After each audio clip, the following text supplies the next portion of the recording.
Gracias por estar acá en este día tan feo. Yo fantaseaba, bueno, la gente no va a venir, la conferencia se va a suspender, yo me voy a ir a tomar un café en La Paz, pero no, el café lo tomé antes de venir para acá y estoy muy contenta de estar realmente en esta manzana que si hubo una manzana importante en la vida de algunos escritores argentinos, y para Borges ya sabemos cuál fue. Esta manzana fue importante para muchos de los intelectuales y los artistas de mi generación. La manzana que ocupa desde Corrientes hasta Sarmiento esta obra maravillosa de Mario Roberto Álvarez, que es el centro, que es el Teatro San Martín y el Centro Cultural de San Martín. Así que estoy muy contenta de estar acá nuevamente. Nuevamente quiere decir nuevamente en términos activos, porque como público de esta manzana soy un público verdaderamente adicto a ella. Lo que yo quiero compartir con ustedes esta noche es la idea, cruzar una idea que sale de un cuento de Borges, el tema del traidor y del héroe, una mención que él hace en ese cuento, con otra idea que tomo de un texto muy conocido de otras inquisiciones que se llama Kafka y sus precursores. Y en ese cruce, por ese cruce, deslizarme al principio quizás y al final también a algunos de los poemas que Borges le dedica a quienes yo tomo como sus precursores y que en realidad él tiene como sus antepasados, es decir, sus abuelos y sus bisabuelos.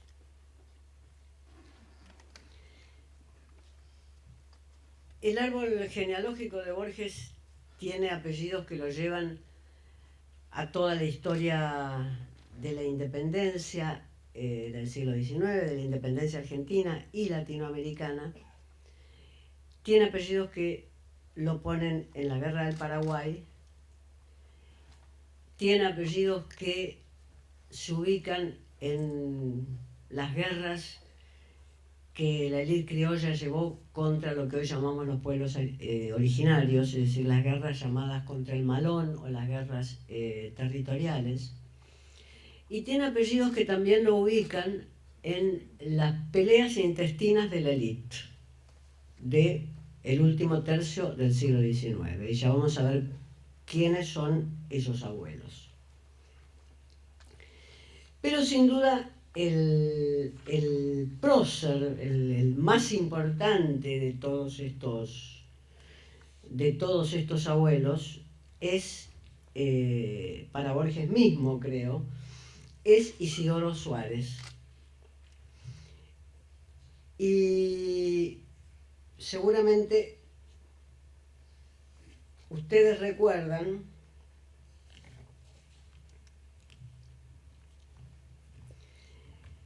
uno de los primeros poemas del primer libro de Borges, está entre el número 10, 15 del primer libro de Borges, de Fervor de Buenos Aires, que se llama Inscripción Sepulcral.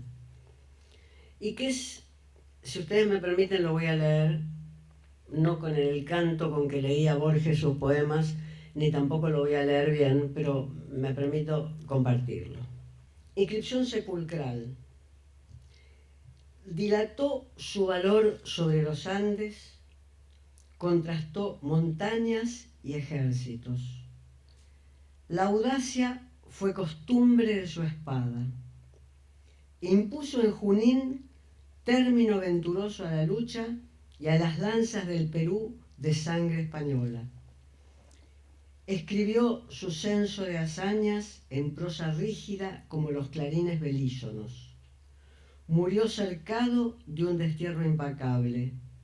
Hoy es orilla de tanta gloria el olvido. Así dice en la primera edición Borges de Fervor de Buenos Aires. Hoy, Isidoro Suárez, a quien está dedicado el poema, para el coronel Isidoro Suárez, dice, hoy es orilla de tanta gloria el olvido. En las obras completas corrige, quizás ustedes hayan leído este poema en las obras completas, y en las obras completas Borges dice, eligió el honroso destierro, ahora es un poco de ceniza y de gloria. Fíjense que el tono más pesimista es el del primer poema, el de 1923, el de Fervor. Hoy es orilla de tanta gloria el olvido. En la corrección de las obras completas de 1974 dice solo un poco de ceniza y de gloria. Pero al margen de esta corrección, lo que a mí me fascina imaginar es que la hija de Isidoro Suárez es la abuela de Borges, que viajó con ellos a Ginebra y que seguramente le contó, y Borges lo dice, seguramente le contó por qué este hombre tiene un título a la gloria, aunque esa gloria venga acompañada del olvido. Isidoro Suárez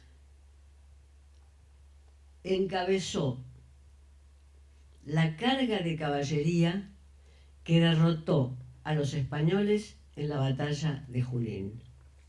La batalla de Junín es la batalla fundamental antes de la última batalla de las guerras de la independencia. La última batalla de las guerras de la independencia, como ustedes saben, ya bajo la dirección de Bolívar, ya vuelto San Martín, regresado San Martín, abandonando San Martín sus ejércitos, ya bajo la dirección de Bolívar es Ayacucho.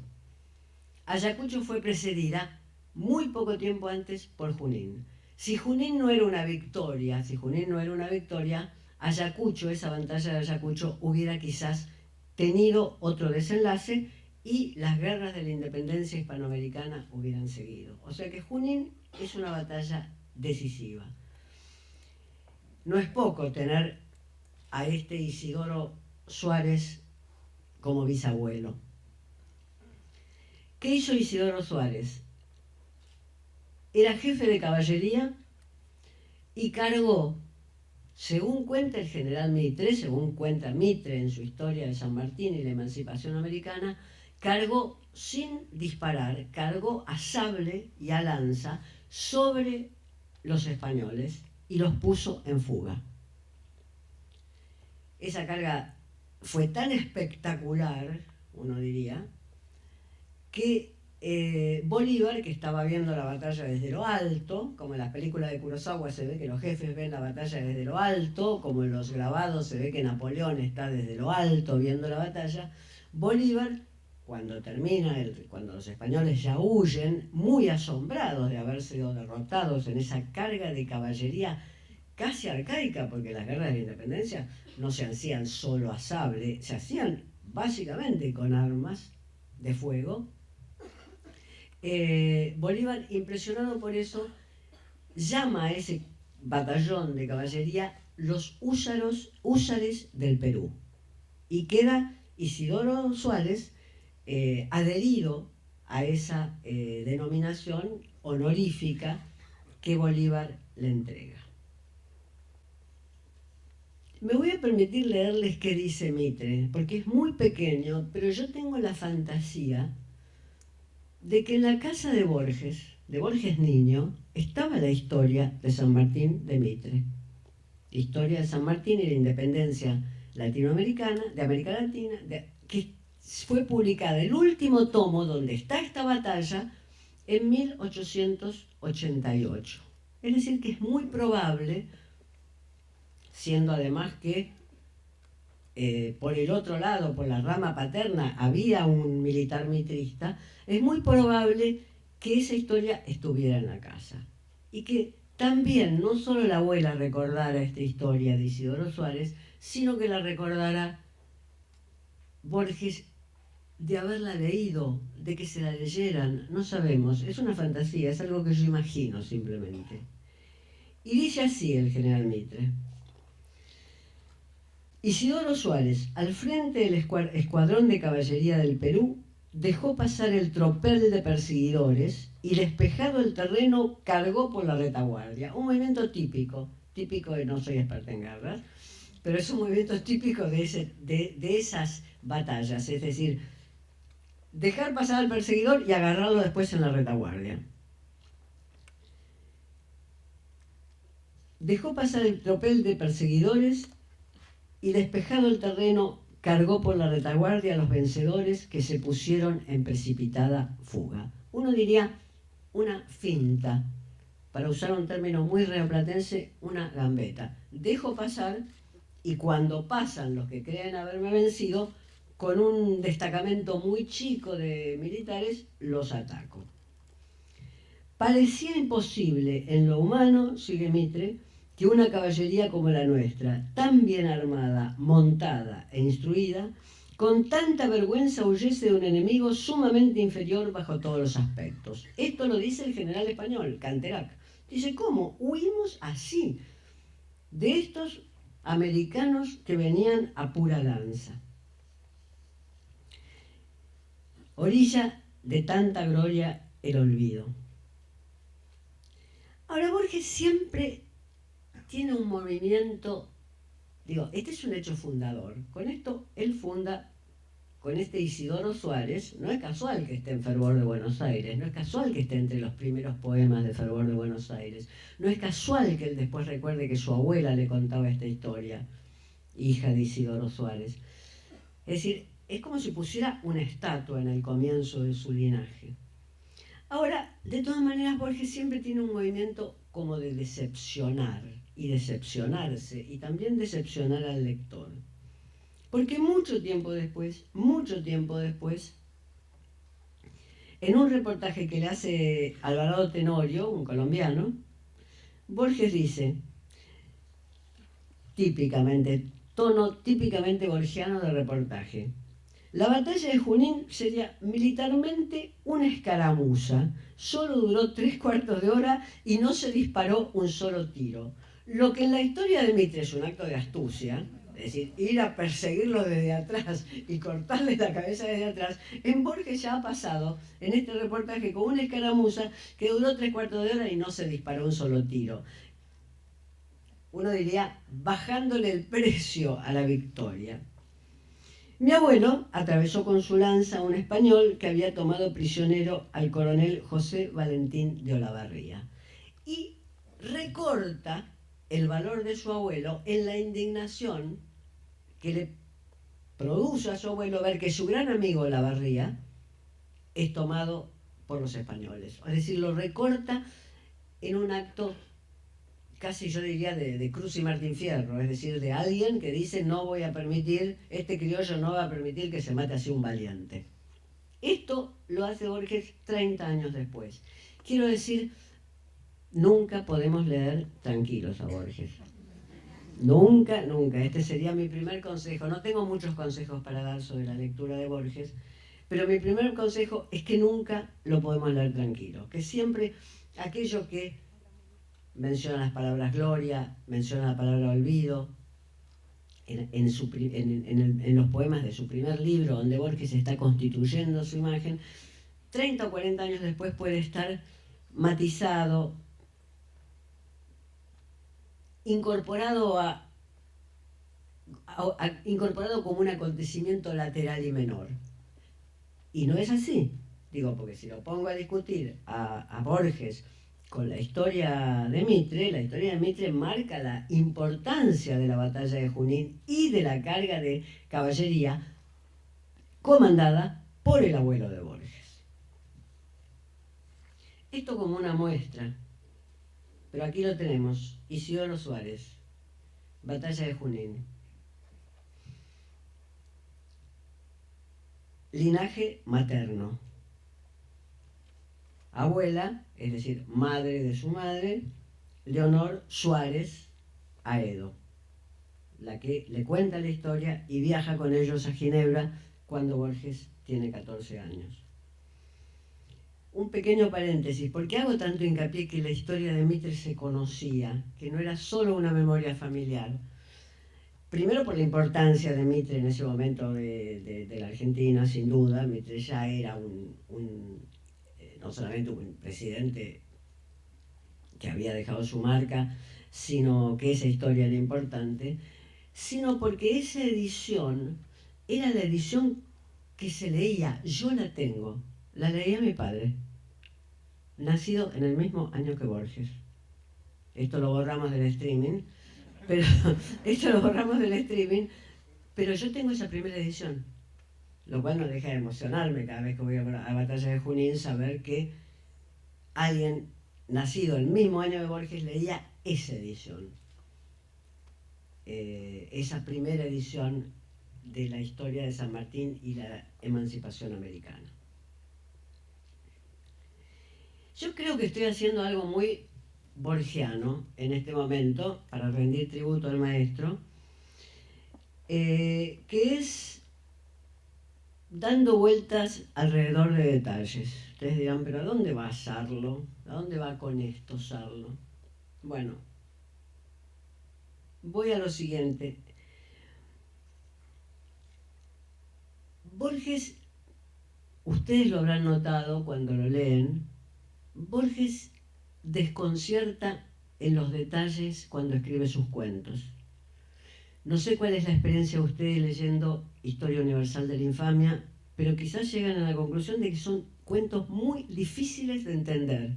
Cuentos que uno dice, ah, sí, ya sabemos, Billy the Kid, sí, y sin embargo hay un momento que si uno se adhiere a la prosa de esos cuentos, si uno se adhiere a la escritura, uno ve que hay una dificultad, y que esa dificultad está en una disposición de los detalles, que para Borges los detalles son fundamentales, como lo fueron para Stevenson, un escritor que él valora enormemente, y esto ya ha sido señalado por la crítica literaria, por Daniel Balderston, la valoración que Borges tiene por Stevenson y por la idea del detalle en Stevenson.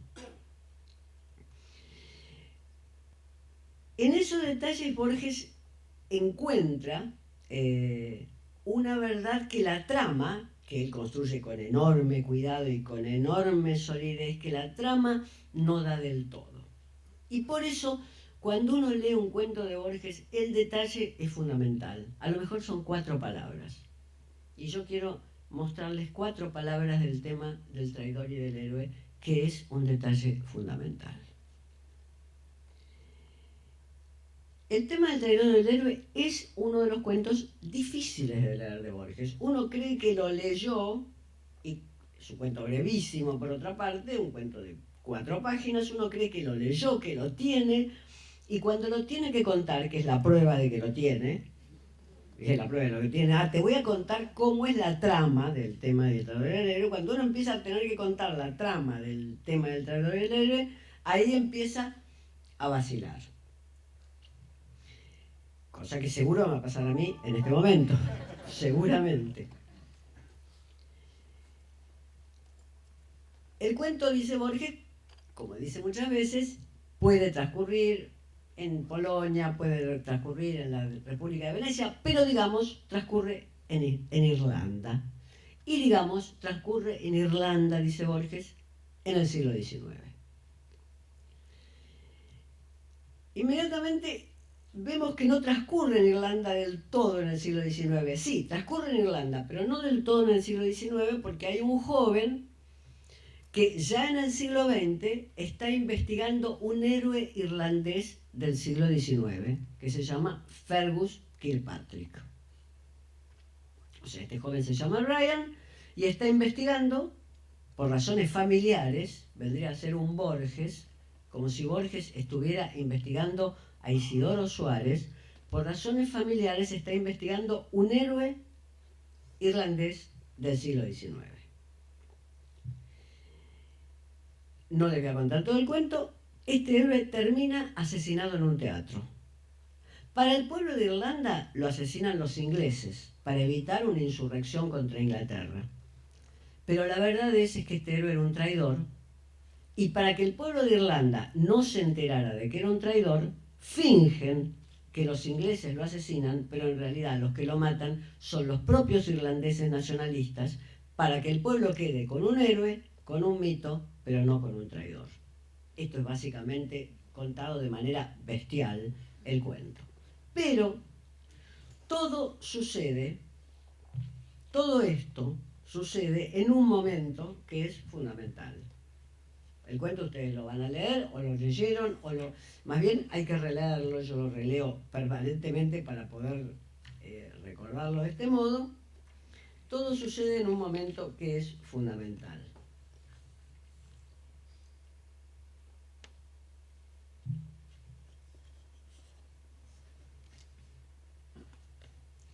Cuenta Borges, a través del investigador que lo está investigando, cuenta Borges la muerte de este héroe que en realidad era un traidor. Así fue desplegándose en el tiempo el populoso drama, desde que lo descubren, hasta que el 6 de agosto de 1824, en un palco de funerarias cortinas que prefiguraba el de Lincoln, un balazo anhelado entró en el pecho del traidor y del héroe, que apenas pudo articular entre 2 efusiones de brusca sangre algunas palabras previstas, que seguramente eran Viva Irlanda, digamos. Repito, el palco prefiguraba el de Lincoln porque todos sabemos que 50 años después a Lincoln lo asesinan en un teatro. Por eso prefiguraba el de Lincoln. Así fue desplegándose en el tiempo el populoso drama, hasta que el 6 de agosto de 1824, en un palco de funerarias cortinas que prefiguraba el de Lincoln, un balazo anhelado entró en el pecho del traidor y del héroe, la misma persona, que apenas pudo articular entre 2 efusiones de brusca sangre algunas palabras previstas. ¿Qué es lo más importante, lo fundamental, el detalle? El que uno dice, todo este cuento ha sido escrito para poner ¿qué? Porque el argumento es un argumento que él toma de Chesterton. El argumento es un argumento que está muy en un cuento de Chesterton que se llama La espada rota, es el mismo argumento. Por eso él dice, Borges dice, puede suceder en Islandia, en Polonia, en la República de Venecia. Está tomado de Chesterton. Todo este cuento para contar ¿qué? Hasta que el 6 de agosto de 1824, en un palco, fue asesinado. ¿Qué pasó el 6 de agosto de 1824? Sucedió la batalla de Junín. No me digan que no es portentoso. Nada sucedió en Irlanda. Pueden tomar la enciclopedia británica, la enciclopedia irlandesa. No hay nada que suceda en 1824, en agosto ni en ningún otro mes. No hay ninguna insurrección, ninguna muerte, ningún héroe que es asesinado por los ingleses. Nada. Lo que sucedió el 6 de agosto de 1824 fue la batalla de Junín. En el detalle Borges inscribe algo que es del orden de lo autobiográfico. Por supuesto, no es de esas autobiografías que empiezan, ¿no? Y esa mañana me levanté deprimido y entonces pensé que porque había dejado a mi novia. No, no es de ese orden de lo autobiográfico. Es del orden más, uno diría, capcioso y difícil. Porque este cuento es de la década del 40. ¿Cuántos recordaban en 1943, 44, que la batalla de Junín había sucedido el 6 de agosto de 1824? Es casi una inscripción privada. Los historiadores lo recordaban seguramente. No sé si los escolares lo recordaban, no sé si los maestros que enseñaban la campaña de San Martín, porque ya no estaba ni siquiera San Martín. ¿Quién recuerda la fecha de la batalla de Ayacucho? Y Chacabuco y Maipo y el combate de San Lorenzo, ¿quién los recuerda? Digo, ¿para quién es esa fecha, el 6 de agosto de 1824, extremadamente significativa? ¿Para quién está ese detalle? Ese detalle no está para nadie, ese detalle inscribe la historia de Isidoro Suárez en la historia de la ficción.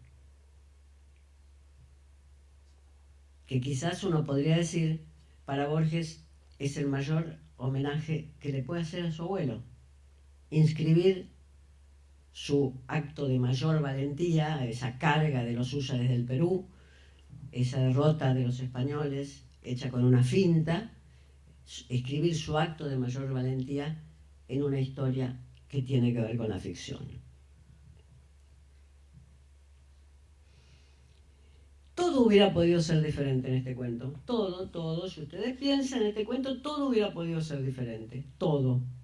Lo único que no hubiera podido ser diferente, lo único que tenía que quedar en este cuento era 6 de agosto de 1824.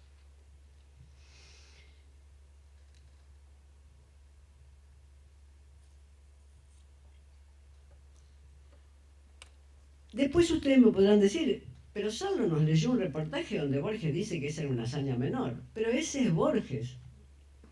Borges no sostiene siempre la misma proposición sobre el mismo hecho. Borges es un perspectivista. Borges ve esta copa hoy desde acá, aunque sea central esta copa para su propia historia o su propia literatura, y mañana la verá desde otra perspectiva. Es un perspectivista. Entonces, es un hecho fundamental. Ese abuelo está en su primer libro de poesía y está entre sus últimos textos. Después, si queremos, podemos leer alguno de esos textos. Es un hecho fundamental y, sin embargo, Borges 30 años después dice una escaramuza. Eso que le da fecha a la muerte de un irlandés en un cuento fundamental, donde están todos los procedimientos de Borges, eso que le da fecha, eso después, 30 años después, dice, es una escaramuza. Y sin embargo, aunque uno diría, tomo las dos, tengo que trabajar al mismo tiempo con las dos proposiciones de Borges. Tengo que trabajar con que es una escaramuza, una escaramuza, el combate de Junín, una escaramuza, tengo que trabajar con esa, y que tengo que trabajar con esta inscripción en la ficción de la historia latinoamericana y sobre todo de la historia personal de quien escribe el texto.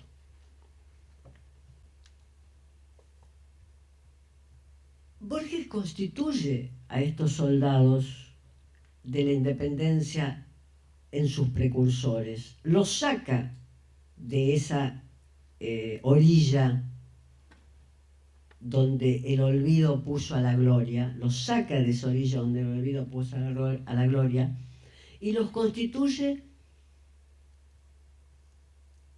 sin duda en un linaje, pero uno podría decir ese linaje estaba constituido. Uno mira los apellidos del árbol genealógico y esos apellidos ese linaje estaba constituido. Borges es portador, abuelo, bisabuelo, Isidoro Suárez, abuelo, Isidoro Acevedo Laprida, que después podemos hablar, abuela, Leonor Suárez, la hija de Isidoro, Leonor Suárez Aedo, madre, Leonor Acevedo. O sea, ese linaje estaba constituido. Borges lo reconstituye o, si ustedes quieren, se lo apropia convirtiéndolo en precursores. Ahora, es muy curioso el movimiento que él hace. Estoy usando la palabra precursor y permítanme ahora un paréntesis extenso, antes de decir por qué es curioso el movimiento que él hace. Él los constituye en precursores en el mismo sentido que él explica y expone en un texto de otras inquisiciones que se llama Kafka y sus precursores, donde él expone que Kafka reordena la historia que lo precede, pero no en un sentido banal, no en un sentido de que reordena toda la historia del cuento, digamos, o de la novela, sino que Borges, cuando elige, típicamente Borges, cuando elige los textos que Borges reordena, son textos que era imposible ser reordenados salvo que se fuera Borges pensando a Kafka en función de esos textos. No es que los reordenó la historia literaria, es Borges acordándose, es Borges diciendo, a mí Kafka me hace acordar, porque los textos son La paradoja de Zenón, un texto de Lord Dunsany, un cuento de Lord Dunsany, un cuento de Leon Bloy y unos fábulas, dice Borges, unos textos, en realidad no son fábulas, unos textos de Kierkegaard. Kafka no deja reordenado eso después. No hay ninguna historia literaria que reordene así. Es Borges el que elige reordenarse, armarse una historia literaria de este modo. Para uso de Borges. Para uso de Borges. Como en todos los ensayos que ustedes han leído y leerán de Borges, que sus menciones, sus citas, sus enciclopedias, etc., no es que sean todas fantásticas como en la enciclopedia de Tlön, en los cuentos, no son todas fantásticas, pero es para uso de Borges, es su máquina estética la que él arma, no es una máquina del historiador. Es un modelo para una máquina de un historiador literario, pero solo si ese historiador literario tiene además el privilegio de tener esa máquina estética que es la cabeza donde Borges dice la paradoja de Zenón, que como ustedes saben a Borges le fascina, le ha dedicado varios ensayos a la paradoja de Zenón, Aquiles y la tortuga, etc. Léon Blois, Lord Dunsany, que son esos lectores de segunda línea, Lord Dunsany, que Borges ama citar. Y de este modo, él encuentra también sus precursores, que arma su linaje con aquello que tenía, pero hay que armarlo ese linaje. Quiero decir, no es lo mismo tener que poseer. No es lo mismo tener unos bisabuelos y tener unos abuelos que poseer eso en un sentido fuerte, simbólico. Esa es su inscripción en la historia, no simplemente su herencia de sangre. Como siempre en Borges también este movimiento es un movimiento que tiene una fuerte carga pesimista.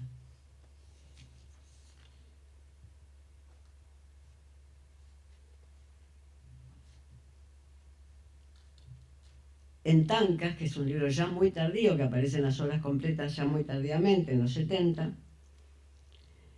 él dice, lo dice muchas veces, pero me gusta este verso, dice, no haber caído como otros de mi estirpe, ser el que cuenta las vanas sílabas en la vana noche. O sea, hace este reordenamiento que es una apropiación. No es simplemente el padre de mi abuela, no es simplemente el abuelo de mi madre, no es simplemente el bisabuelo, no. Es una apropiación que yo, Borges, hago y lo pongo en mi primer libro de poemas. Y sin embargo, esa apropiación tiene además el sentido pesimista de marcarme los límites. No haber caído como otros de mi estirpe. Los únicos que cayeron de su estirpe son estos. Después vamos a ver cómo murieron estos. No haber caído como otros de mi estirpe, ser el que cuenta en las vanas sílabas en la vana noche. Es decir, ser simplemente un escritor y simplemente frente a esos de mi estirpe, las sílabas que yo escribo como poeta son sílabas vanas, es decir, son sílabas sin peso.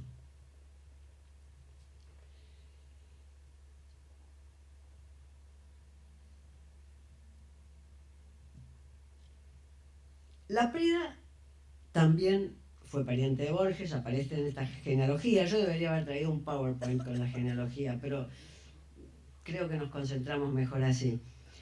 El otro abuelo materno es Isidoro Acevedo Laprida, es decir, que hay una Laprida de el Laprida de poemas conjeturales, es decir, de Narciso Laprida, el que firmó el Acta de la Independencia. En ese poema conjetural que todos amamos, que todos nos citamos, que es uno de los grandes poemas de Borges, no porque a todos nos guste y todos lo citemos y lo sepamos en memoria, es un poema menor, justamente. A veces uno acierta en sus gustos y es uno de los grandes poemas de Borges. En ese poema conjetural, Laprida antes de morir, dice lo siguiente, y fíjense: yo que anhelé ser un hombre de sentencias, de libros, de dictámenes, a cielo abierto yaceré entre ciénagas, pero me endulza el pecho inexplicable un júbilo secreto. Al fin me encuentro con mi destino sudamericano.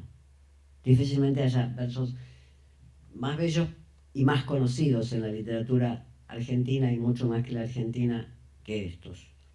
Entonces, Laprida, monólogo interior de Laprida, si ustedes quieren. Antes de morir piensa: yo que anhelé ser un hombre de sentencias, de libros, de dictámenes, a cielo abierto yaceré entre ciénagas, pero me endiosa el pecho inexplicable un júbilo secreto. Al fin me encuentro con mi destino sudamericano. ¿Quién habla? Laprida anheló, sin duda, lo que Borges fue. ¿De cierto? Borges fue un hombre de sentencias, de libros y de dictámenes. Bien que dictaminaba sobre la literatura, basta leer cuando dictamina en contra de la literatura, bien que dictaminaba, pero de todas maneras tomémoslo como una imagen. Borges fue un hombre de sentencias, de libros, de dictámenes.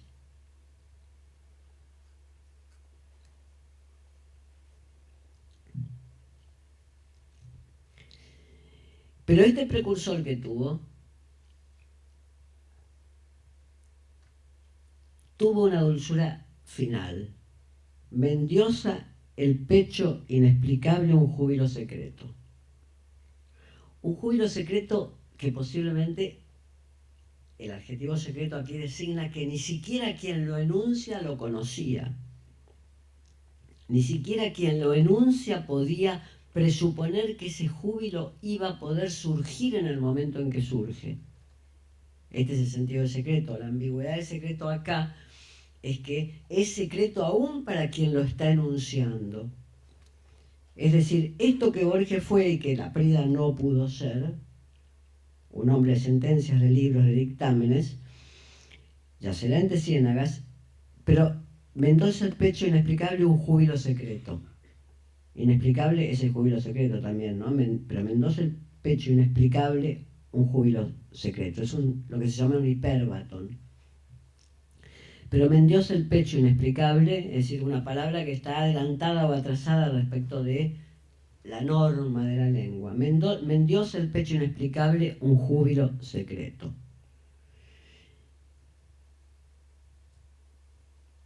Uno podría decir, ¿quién habla? ¿Quién habla en este texto? Hay como una ambigüedad de locución, uno podría decir. Al fin me encuentro con mi destino sudamericano. El destino sudamericano, como todos ustedes saben, que han leído el poema, seguro, es ese íntimo cuchillo en la garganta, es decir, es el acero con el cual va a ser asesinado Laprida. Otro precursor, entonces. Un precursor que no tuvo la fortuna que tuvo su descendiente. Y un descendiente que escribe de un modo que uno puede llegar a dudar si no piensa que él no tuvo la fortuna que tuvo su precursor. Si él no tuvo esa fortuna de encontrar un destino sudamericano. Ustedes saben que para Borges es decisivo, se podrían dar miles de ejemplos, para Borges es decisivo un momento. La vida de un hombre se juega en un solo momento, en uno. Puede ser el momento de la muerte, como es este. Ahí Laprida entendió que su vida no había sido lo que él quería que hubiera sido en este momento. No se lamenta por ser muerto, no se lamenta por ser asesinado, se lamenta porque no pudo hacer la vida que quiso hacer, no pudo ser un hombre de sentencias, de libros y de dictámenes. Puede ser el momento de la muerte, O puede ser otro momento. Borges ama particularmente el Martín Fierro porque él encuentra que en el Martín Fierro hay algunos de esos momentos decisivos en la vida de los hombres. El más decisivo para él es la noche que todos ustedes recuerdan. Es un ejemplo que Borges da como momento decisivo. La noche que todos ustedes recuerdan en que Fierro está huyendo de una partida policial. La partida policial lo alcanza en el medio de la llanura.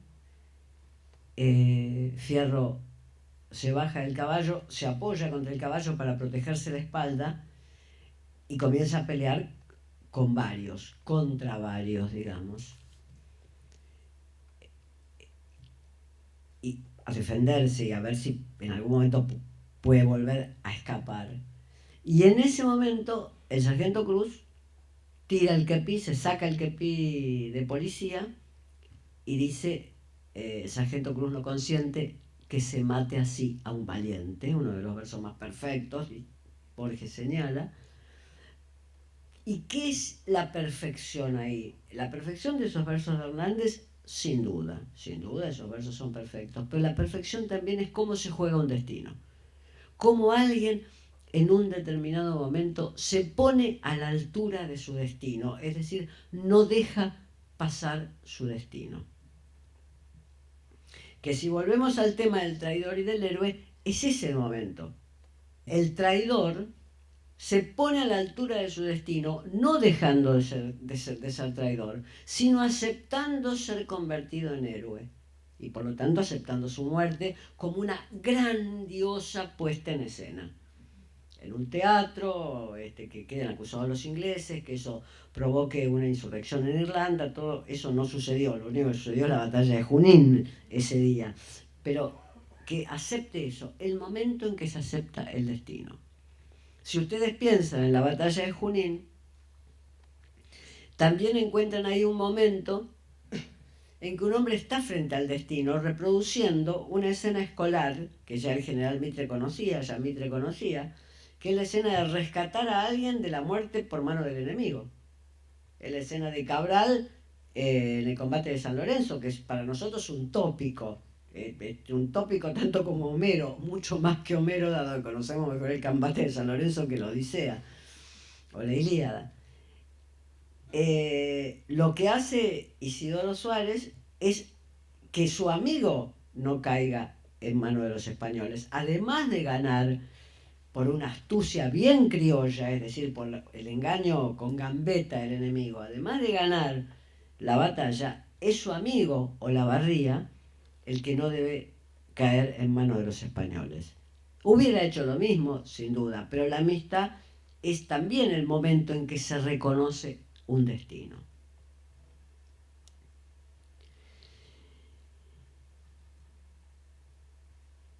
Borges tiene, bueno, estos apellidos son muchas veces de estos precursores que son realmente precursores y no simplemente miembros de un linaje, son repetidos en La Noche Cíclica, como ustedes lo recordarán, cuando él dice: calles que repiten los pretéritos nombres de mi sangre, Laprida, Cabrera, Soler, Suárez.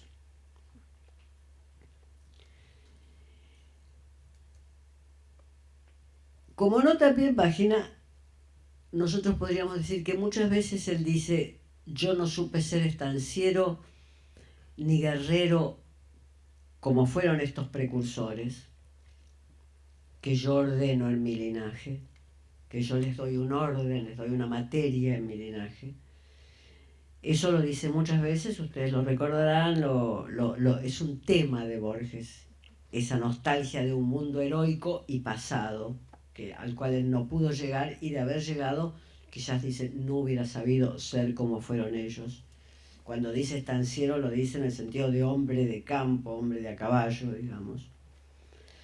Pero Borges también hace otro movimiento, que es el que nunca tenemos que olvidar de él. Nunca. Borges siempre corrige. Es el movimiento típicamente, uno podría decir, vanguardista, ideológico de Borges, que es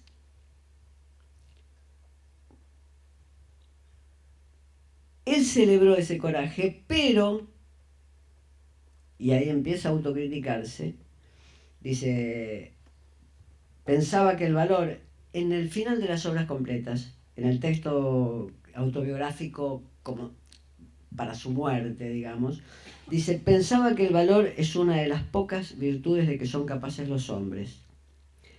Pero, es un texto en tercera persona, ustedes recuerdan, pero lo rebajó Borges a celebrar la barbarie de los héroes de Lampa.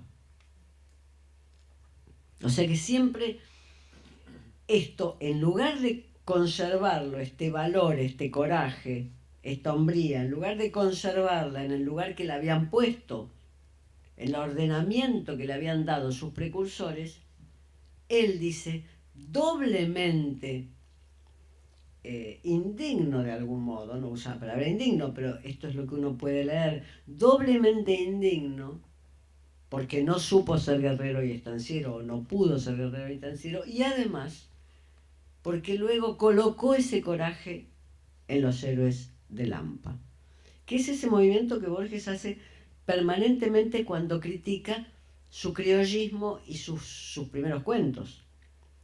Ustedes saben que él no reedita varios libros en vida, pero tampoco reedita cuentos, algunos muy breves, como Hombres pelearon, que son como antecedentes temáticos de Hombre de la esquina rosada, precisamente por la acentuación criollista del valor a destajo, del valor del valor desafiante, no del valor medido, sino del valor desafiante. Para seguir con estos precursores, una cita, no puedo dejar de citar, pero son todas muy hermosas.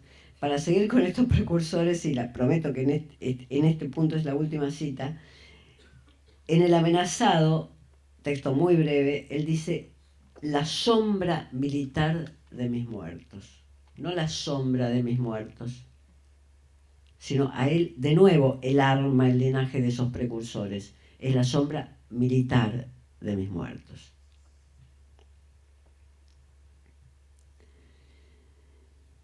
Sería muy fácil, y yo no lo voy a hacer, porque sería muy fácil, y yo creo que los textos, lo que dice Borges en ese punto es completamente de poca relevancia. Sería muy fácil trasladar esto a 2 o 3 frases que Borges ha pronunciado sobre los militares argentinos en la actualidad.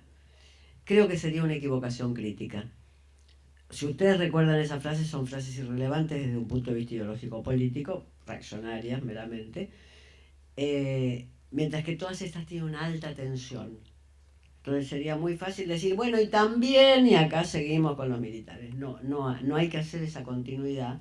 No porque uno piense que Borges era perfecto y nada por el estilo, no hay escritor perfecto, ni tampoco ser humano perfecto, es una trivialidad decirlo, sino porque no hay una continuidad, no están en el mismo nivel de tensión estética. Todo lo que yo he leído acá es de un enorme nivel de tensión estética. Estos precursores son el mito borgiano. Sus otras relaciones con los militares y las dictaduras pertenecen a otra zona. Cuando yo digo biografía en este sentido profundo, donde la estética está absolutamente presente, donde todo rasgo personal está redimido por el rasgo estético.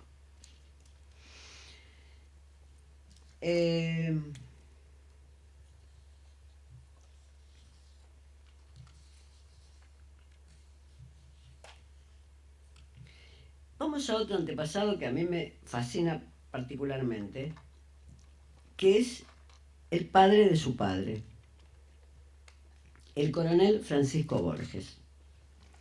Si en Fervor de Buenos Aires, 1923, le dedicó un poema a Isidoro Suárez, y después le dedicó otros, hay un poema absolutamente melancólico y no tan bueno, que va a Coronel Suárez, el pueblo de Coronel Suárez, y mira la estatua que hay ahí, es un busto, que hay ahí de Isidoro Suárez, y es un poema absolutamente melancólico, digamos, nada pindárico ni nada de celebración del héroe y de su estatua.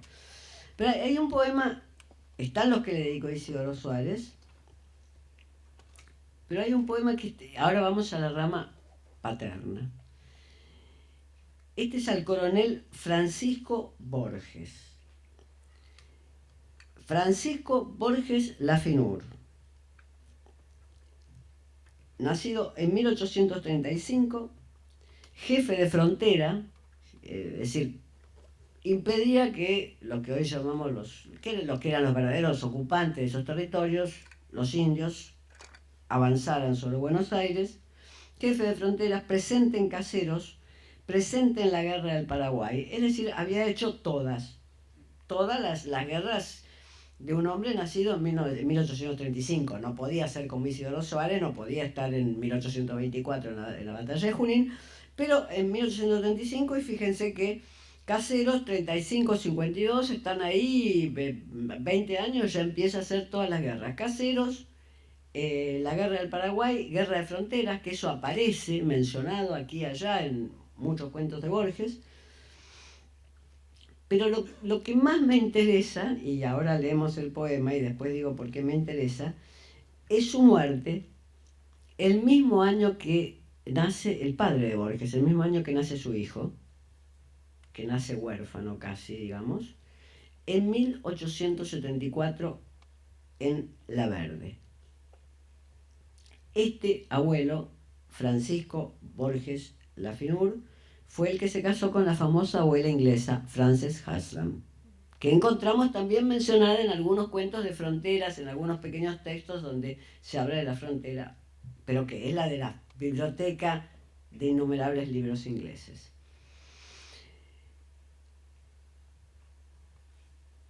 Muere en 1874 en La Verde. ¿Qué fue La Verde? Un encontronazo, una batalla.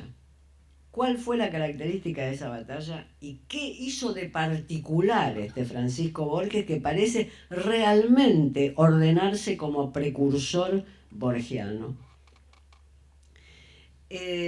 Mitre, que después de ser presidente de la República no había dejado de fragotear y planear insurrecciones aquí, insurrecciones allá, pese a tener de todas maneras muy claras ideas sobre cómo debía organizarse la Argentina, pero bueno, no estamos dando un curso de historia, así que simplemente lo digo de costado. Mitre consideró que la elección de 1874, por la cual Avellaneda sucede a Sarmiento, si Sarmiento termina en el 74 su presidencia, y Avellaneda resulta elegido. ¿Cómo eran elegidos los presidentes en esa época? Que ni pensemos cómo eran elegidos. Eran ligas de provincias, de los gobernadores que empezaban a negociar un presidente. ¿Cómo eran elegidos? Mitre considera que Avellaneda no está elegido democráticamente, para decirlo de algún modo, y organiza una insurrección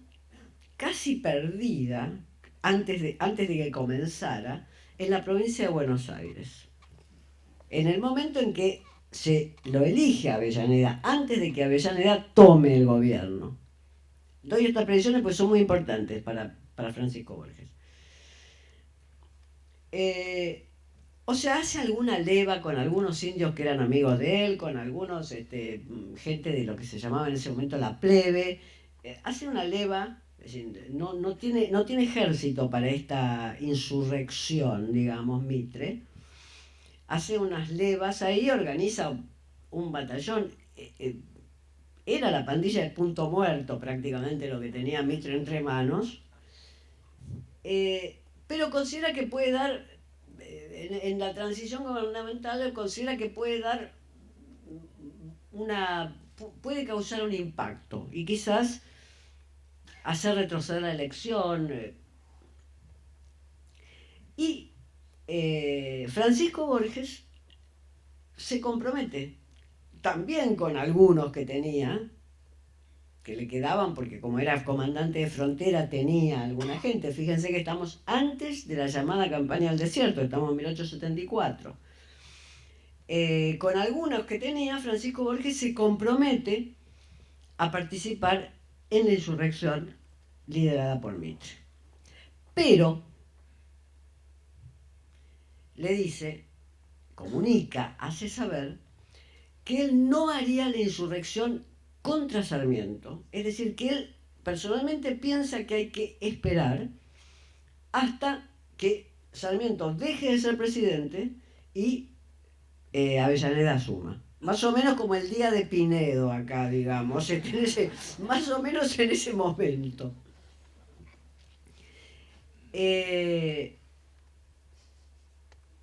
No sabemos si ese compromiso de Francisco Borges fue inaudible o si todo el mundo pensaba que iba a haber un lapso de tiempo en el cual se podía hacer.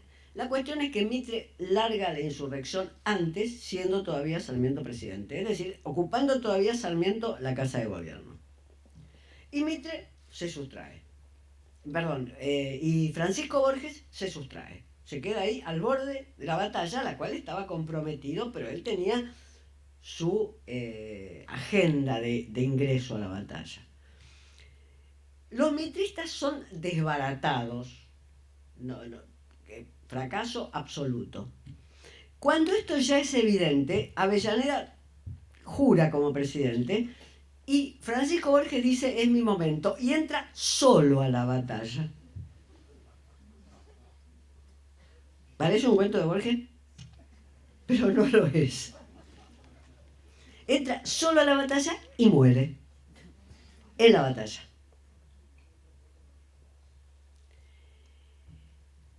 Claro, uno podría decir, este es un precursor dibujado por los dioses.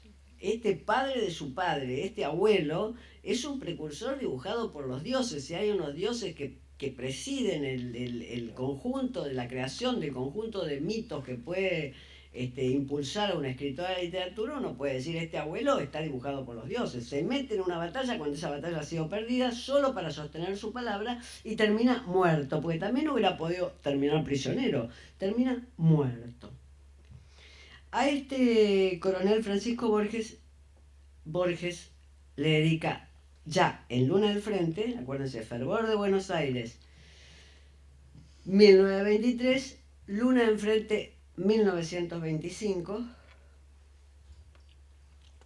le dedica un hermosísimo poema.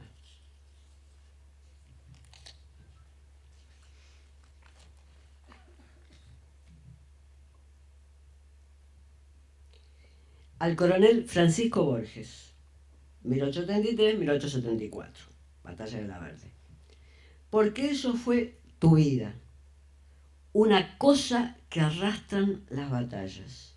Fíjense, una cosa, eso fue tu vida, una cosa que arrastran las batallas. Ni siquiera el destino la arrastran las batallas. El honor, la tristeza, la soledad y el inútil coraje. Montevideo y los mazalqueros de Oribe, las resueltas cuchillas orientales, los febriles esteros del Paraguay, son todas las guerras donde estuvo participando Francisco Borges. 2 balas paraguayas, porque estos venían con sus heridas de las guerras. Claro, todos eran coroneles, o sea, todos llegaban heridos de las guerras, a diferencia de los comandantes más arriba, o sea, todos llegaban con sus cicatrices. Las febriles esteros del Paraguay, 2 balas paraguayas, la montonera jordanista en los montes, la pampa de Catriel y Martín Fierro, es decir, los fortines. El día 28 de noviembre de 1874, para que te viera la muerte, montabas un caballo plateado y te envolviste en un poncho blanco. El día 28 de noviembre de 1874 morías con 2 balas en el estómago.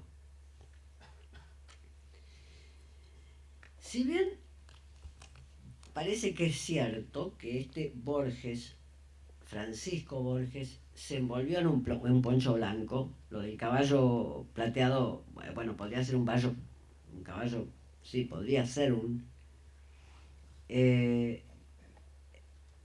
Borges lo repite, y lo repite en otro poema. Es decir, lo convierte ya en un fantasma.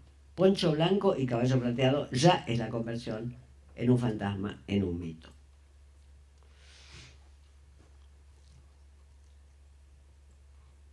Hay de nuevo otro poema al coronel Francisco Borges en El Hacedor, y después lo menciona en un poema que uno podría decir que es como la síntesis de esto que nosotros vamos viendo, de estos precursores y de los lugares de los precursores. Porque fíjense que el poema se llama Junín, pero no es por la batalla de Junín, sino que es por la ciudad de Junín en la provincia de Buenos Aires. Están las obras completas, al final de las obras completas, y Borges le dedica un pequeño poema, no es un gran poema, a esta ciudad, porque es allí donde el abuelo tuvo su comandancia. Francisco Borges tuvo su comandancia.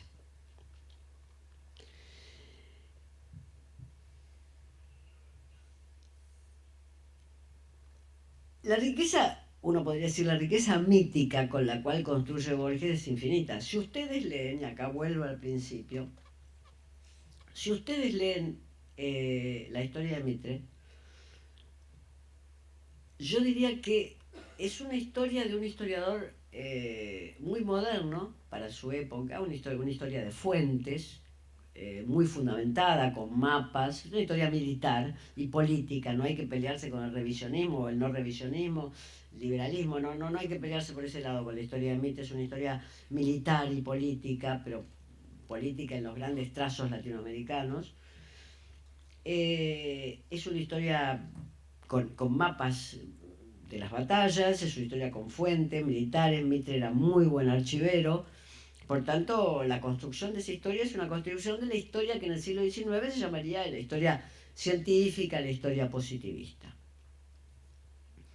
De eso, que uno podría decir, Borges pudo haber leído, yo diría, quiero que haya leído, deseo que haya leído, en el sentido de que sería una coincidencia en ese libro de muchas generaciones de argentinos. Borges lo cruza con la idea de construcción de una familia simbólica. Él tiene una familia real llena de historias. ¿Ustedes se imaginan a la abuela, a Leonor Suárez Aedo en Europa? Leonor Suárez Aedo, que no había vivido viajando a Europa, no era esa la época. Leonor Suárez Aedo en Ginebra debía estar todo el tiempo fabulando que el abuelo y que el tío, todo el tiempo debía estar fabulando esa historia, porque era muy vieja por otra parte. O sea que todo el tiempo debía estar repitiendo eso. El padre debía sentir sin duda el orgullo de quien había sido su padre y que lo había dejado huérfano.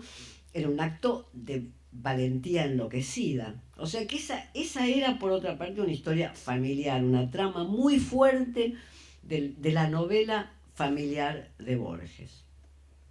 Y finalmente, tenemos lo que Borges hace. Es decir, tenemos una historia positivista de la guerra de la independencia, detallada, etc., normalmente. Y después finalmente tenemos estas historias familiares, sin duda. Ustedes recuerden el carácter unitario de la familia materna, que Borges en alguno de los textos dice, no, el Martín Fierro no estaba en mi casa, dado que Hernández había sido federal. Es decir, el carácter fuertemente unitario de esa familia, de la familia materna.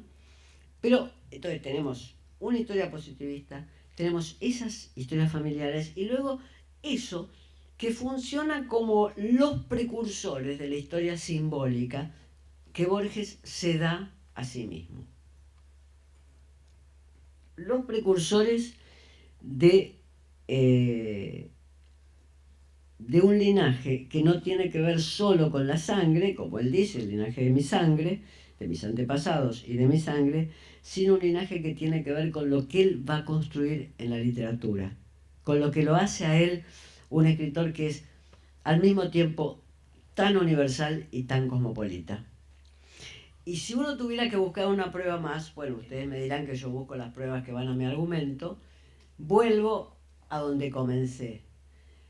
Vuelvo a la inscripción de agosto de 1824 en un cuento que tiene que ver con una inexistente insurrección en Irlanda, pero de Irlanda, con apellidos de Irlanda, y con sucesos que podrían haber sucedido en Irlanda. Y todo eso armado, toda esa trama armada para que el detalle nos revele finalmente y nos remita finalmente a este linaje y a estos precursores. Bueno, les agradezco mucho y quedo a disposición de ustedes.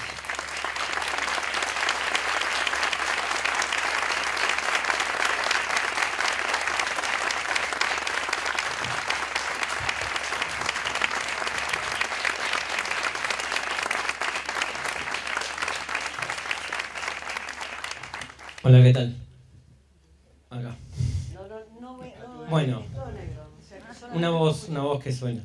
Yo le quería preguntar, ya que habló tanto de los precursores, si que no nombró nada del sur, del cuento del sur, y cuando él ahí habla de estos abuelos de Dalman, si también lo ve como parte de esta idea que planteó. Sí, sin duda. Sin duda.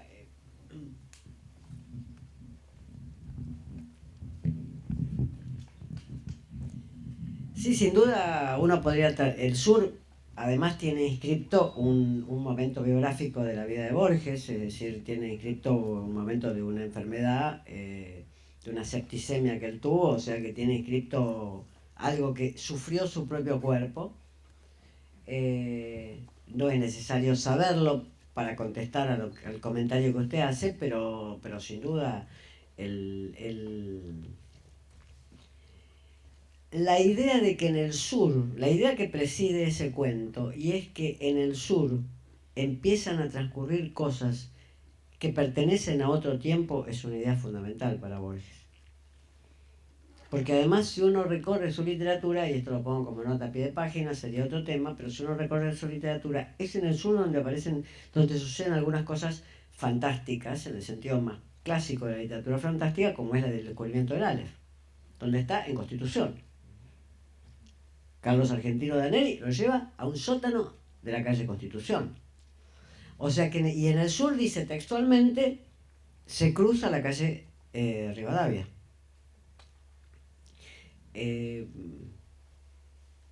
Borges quedaría muy desconcertado con la ciudad actual. Absolutamente. Primero porque el sur empieza más al norte.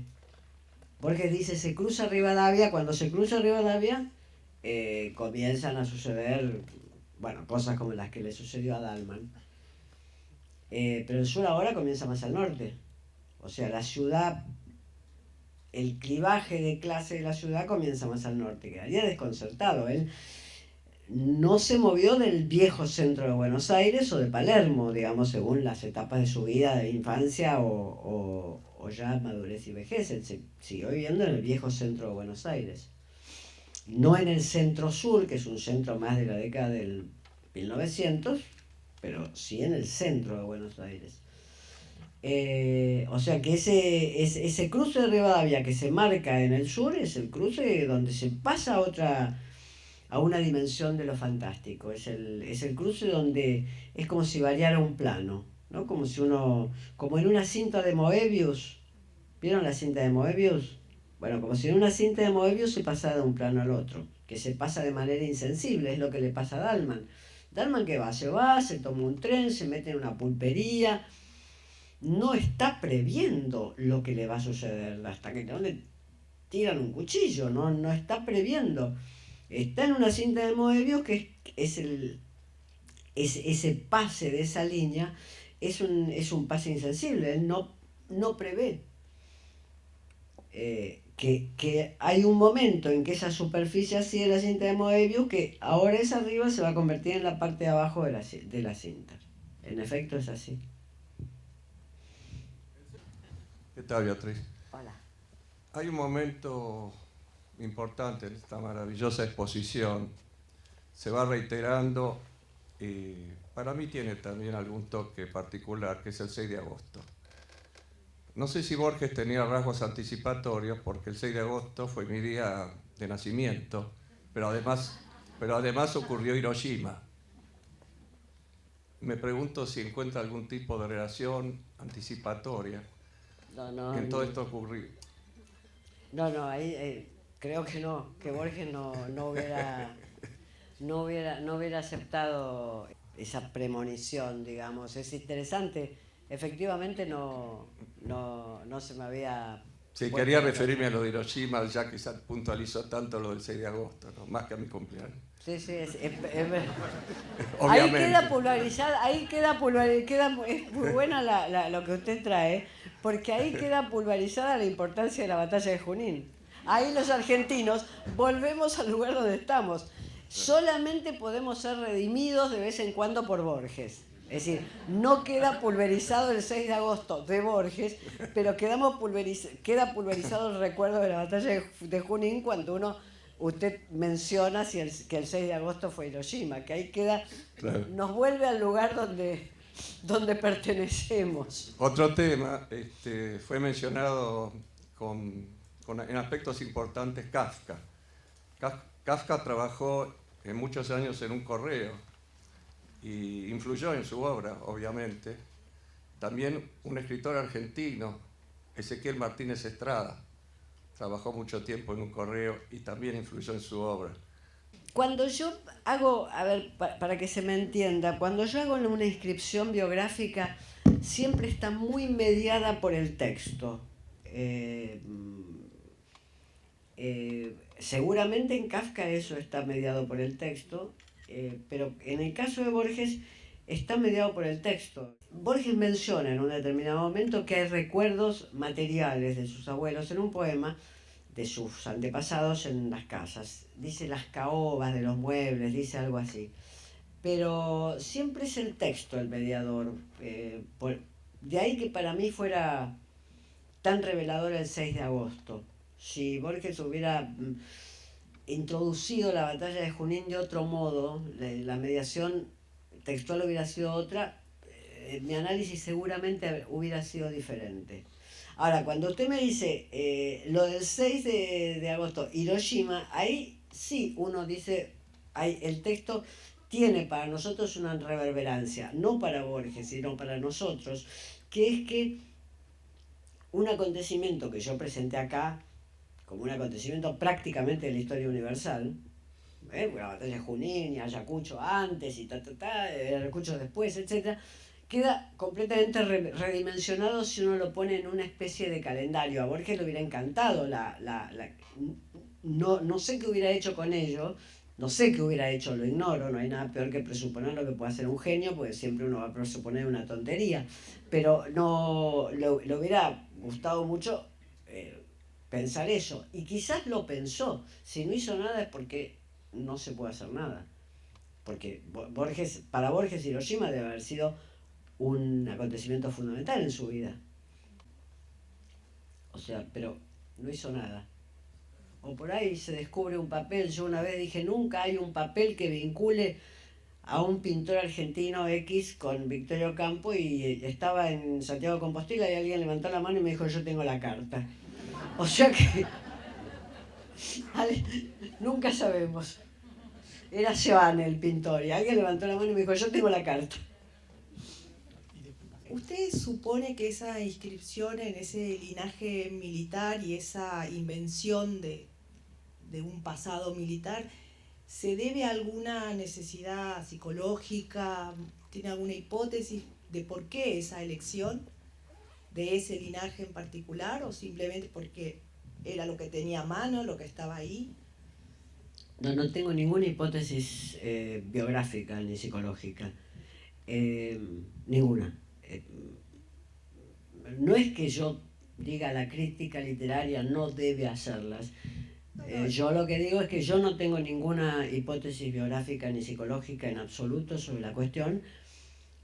Todo lo que sé es que, sin duda, cuando uno lee a Borges y toma fragmentos en su casa materna, paterna, en su casa familiar, digamos, eso tenía una gran presencia y una gran pregnancia. Si eso para Borges significaba una carga o una distinción, lo ignoro por completo. Lo que sí sé es lo que él hizo después con eso. O sea, yo voy a lo que él hizo tomar a todos esos que eran como sombras de su infancia, nos olvidamos del pobre Acevedo también, tomar a todos esos que eran como sombras de su infancia y constituirlos en no simplemente una herencia de linaje, sino en precursores, y meterlos en sus significativamente en Fervor y en Fervor de Buenos Aires, en Cuaderno San Martín, es decir, 23 y 25, sus primeros libros de poemas. No tengo ninguna hipótesis y no digo que no se pueda hacer, yo no la tengo. No, lo pregunto porque muchas veces en los textos aparece el deseo del coraje, ¿no? Como si hubiera algo en ellos que quizás no lo tuvo él, ¿no? Se ve tan claramente en el sur también, ¿no? Ese momento del que habla usted, ¿no? Que sale a la llanura y pelea, ¿no?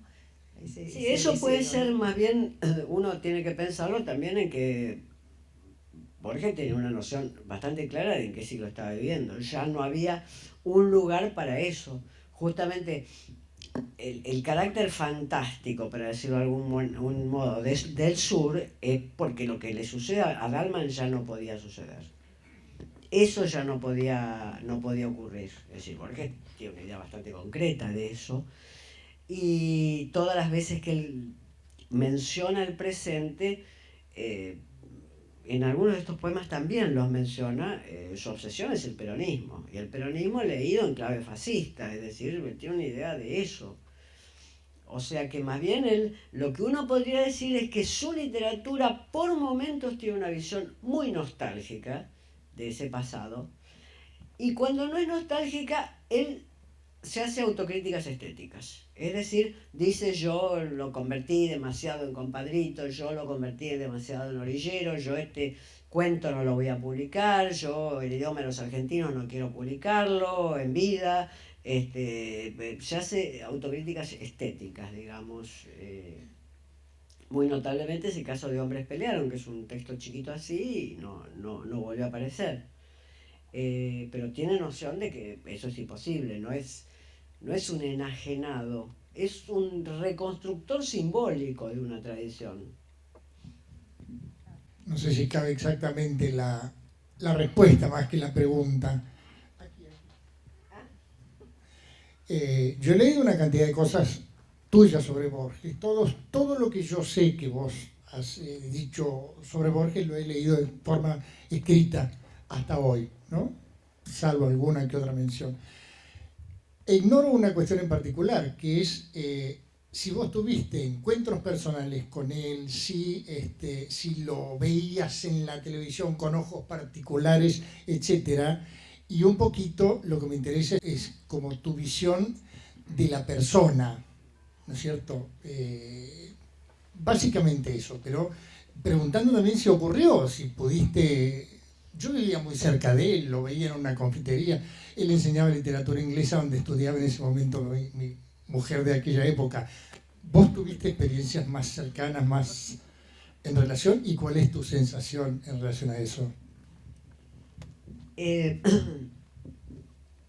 No lo conocía a Borges. Estaba en la facultad donde él dictaba literatura inglesa y no lo conocí.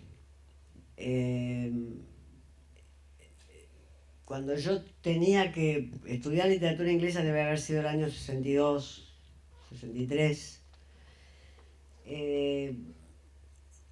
La partición ideológica del mundo era muy fuerte. Si bien ya empezaba a leerse Borges, ya empezaba la izquierda a hacer una recuperación de Borges, 10 años antes grandes críticos argentinos lo habían deshecho. No voy a mencionar los críticos porque ellos no reivindican para nada lo que dijeron en ese momento. Entonces ser de izquierda, ser medio hippie, para decirlo de algún modo, nada demasiado ideológico, sino estar en la cultura, hacía que yo fuera muy difícil. Borges era muy abierto con la gente de la facultad y si uno sabía inglés tenía la puerta abierta, pero que era muy difícil que alguna gente de mi perfil fuera. Yo lo hubiera podido leer y porque lo necesitaba ya, estaba en el Instituto de Literatura Inglesa. Y acá tengo que rendir homenaje a quien fue su adjunto, que es Jaime Rest, profesor de literatura inglesa extraordinaria, que era el adjunto de Borges. Entonces, en mi vida personal, para cursar literatura inglesa, tomé un cuatrimestre en el cual era Rest el que daba las clases y me enseñó a leer a Blake. Pero no era como si hubiera sucedido esto en los años 70 o ahora, que Borges hubiera sido asaltado por multitudes. Borges podía estar tranquilo en el Instituto de Literatura Inglesa o por la calle o en la Biblioteca Nacional. Y después nunca lo conocí. Nunca, después de empezar a escribir sobre él y todo, nunca lo conocí. Pero no conozco a nadie, digamos. Si conozco a los escritores que conozco son los de mi generación. Nunca conocí escritores, esto ya parece un intermezzo biográfico, pero para explicar esta monstruosidad de haberlo tenido a Borges cruzándomelo por la calle y no haberle dicho a Borges, si necesita alguien que le lea en inglés, yo puedo hacerlo. Para explicar un poco esto, también en mi vida los escritores, los que conozco, son mis amigos, son mi generación. Nunca conocí gente más grande. No conocí a Victorio Campo y he escrito infinitamente sobre Victorio Campo y nunca se me ocurrió que, bueno, podía ir y decirle, mire, yo la revista Sur, no sé, o sea, cada uno tiene sus limitaciones. Volviendo al 6 de agosto, ¿cuál es la hipótesis de por qué hizo eso, más allá de la reivindicación del linaje? Pues decías, es como colocar algo en un lugar para que nadie lo encuentre, en algún sentido, salvo un crítico literario. ¿Pero le importaba a Borges eso o jugaba? ¿Qué es lo que vos pensás o la hipótesis de por qué hizo eso? La pregunta es fundamental porque si uno la pudiera contestar entera, uno tendría una clave para discutir o no discutir de cómo Borges construye la ficción. La primera respuesta, la que yo intenté dar, pero que no es una clave, la que yo intenté dar al principio, es la idea de que Borges, los detalles muchas veces son desconcertantes en Borges y muchas veces desconciertan la lectura y son al mismo tiempo fundamentales. Por eso doy el ejemplo de Historia Universal de la Infamia, que yo le digo, vuelvan a leer los cuentos, pero tomándolo no como así, bueno, entendieron exactamente los argumentos, que parecen argumentos sencillísimos. Entonces, para mí, la cuestión es un escritor que tiene argumentos muy perfectos, pero que reciben cierta complejidad. Pero esto es como una encriptación, como una encriptación, es decir, no hay forma de descubrirlo si no es asociando una cosa con la otra, ¿sí? No es que es un desvío dentro del cuento, porque ¿quién lo puede descubrir salvo alguien que haya leído sobre la historia argentina? Tenés toda la razón del mundo. Entonces, ¿por qué? Bueno, ahí ya viene la segunda hipótesis, la segunda Sí. que planteo, que es el peso que esto tiene para Borges. Pone esto, que es un tesoro, como quien... es como un tesoro, claro. Es como un tesoro, pone esto en un Puesto lugar ahí. escondido. Efectivamente, si no sabes que es la batalla de Junín, quedas al margen. Quedas al Claro. margen Que la absolutamente. mayoría de los lectores deben quedar más. Ahora, y la ventaja es que la Biblioteca Nacional sacó una magnífica edición crítica del tema del traidor y del héroe, Ajá. que quiero rendirle testimonio a esta edición crítica porque además tiene una facsimilar de la última página que Borges agregó entre la edición de Sur y la que todos conocemos. No es que se agregue algo nuevo, pero se ve que la edición de Sur no tenía un parrafito, y este está perfectamente anotado, o sea que no hay que haber leído al general Mitre. Eso es en la gestión González. ¿Cómo? ¿La gestión González anterior o ahora? No, la gestión González. Ah. Los mismos, los bibliotecarios que hicieron no sé si ustedes vieron que es un libro magnífico, que se hizo una exposición hace 2 años, sí. que del fondo Borges, que están todo lo que Borges copiaba de los libros. Bueno, son los mismos bibliotecarios y esta edición es magnífica, vale nada y vale la pena tenerla. Pero efectivamente, la pregunta que vos hacés es la que yo traté de abordar de dos costados. Por un lado, la estética del detalle, y por otro lado, el tesoro escondido, porque para Borges todo esto es un tesoro. todo esto es un tesoro. A mí me llama mucho la atención que esté en el primer libro y en el segundo libro sus antepasados. Porque Borges estaba fundando, imaginen esos libros, bueno, todos sabemos lo que son esos libros, estaba fundando una poética, la ciudad de Buenos Aires, los mitos, ya lo había escrito, esta ciudad no tiene fantasmas, ya había escrito cómo él iba, y de repente están estos dos poemas ahí. Primera edición, aviso que hay primera edición de estos dos libros, que no es la que Borges quiere que haya. Borges quiere la edición de las obras completas, que él supervisó, pero la primera edición de Fervor de Buenos Aires misteriosamente apareció copiada por un alma humana en internet.